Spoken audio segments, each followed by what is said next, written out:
તો ફાઇનલી મિત્રો આપણે બ્લોગ ચાલુ કરી દીધો રામદેવની દુકાને. રામદેવ અને કેપી રમે છે પબજી અને આપણે બનાવી બ્લોગ.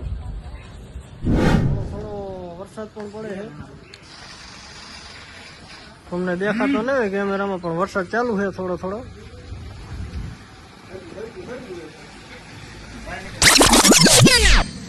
ઓલા ભાઈ ફોન કર્યો તો ને આમાં ફોન આવ્યો તો કે ભાઈ રમતા હતા પબજી, ડિસ્ટર્બ ખોટા કરીને આપણે કેપી ભાઈ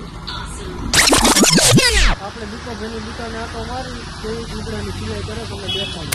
દશરથભાઈ એન્જિનનું કામકાજ કરે છે અને દીપાભાઈ આ બાજુ લુગડા સીવે અને સંજય સાઈડમાં બેઠો છે.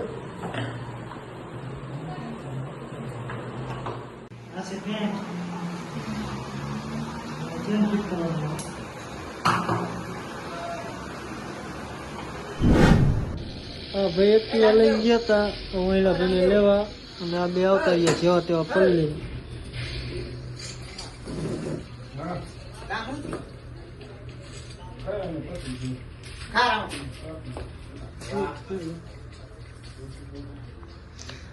પબજી રમવાની એક્ટિંગ સમજો.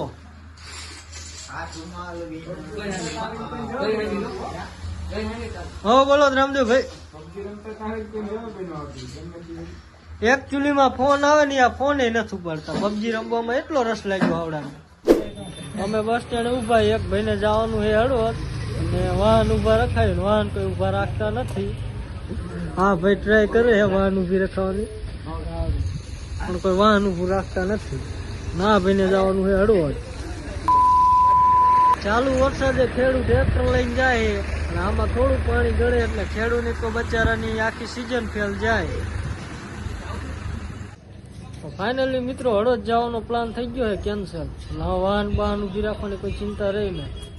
તો ફાઇનલી મિત્રો મળશું તમને કાલે નવા બ્લોગમાં. ત્યાં સુધી બધાને જય માતાજી.